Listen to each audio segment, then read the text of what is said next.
In Canada, the CRTC's decision to impose limits on the amount of data that Canadians can download has sparked public outrage.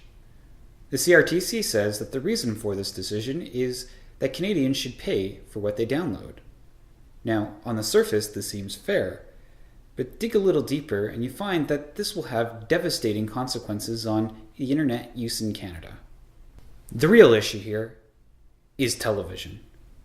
You see, Bell has a very lucrative television business, and internet services like Netflix threaten this. Canadians are now using the internet to choose what they want to watch, when they want to watch it, and where they want to watch it. And this is hugely threatening to Bell's bottom line.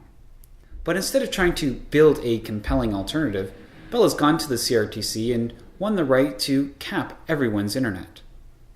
Now, if you can't download very much, services like Netflix don't make much sense because they'll cost too much.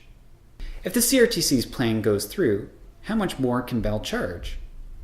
Currently, it's possible to get an internet plan that offers you about 200 gigabytes of download data for around $40. However, that same plan, under the new rules, will cost over $360. Bell has the right to charge you over 100 times what it costs them to actually deliver their service. This is highway robbery. To put this into context, imagine that you had a loved one or a family member who's serving in Afghanistan. A common way to keep in touch would be to use Skype or some other form of video chatting. And if you were to chat with them a lot, you could easily use up your 200 gigabyte allotment. Under the new pricing scheme, it would now be cheaper for you to buy an external hard drive, fill it with videos and other information you'd want to send your loved one, and use Canada Post to ship it to Afghanistan.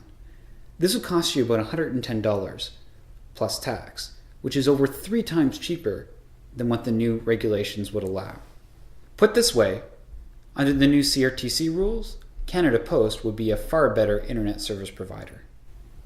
Any usage-based billing is a tax on Canadians, but unlike other taxes that go to pay for our public health care, education, police and fire services, and our roads, these taxes would go directly to Bell.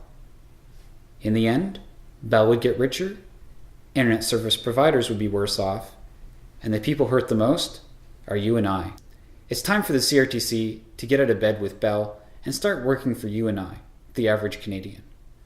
If you want to find out more about how to stop the CRTC and their efforts to destroy the internet in Canada, visit www.openmedia.com/meter.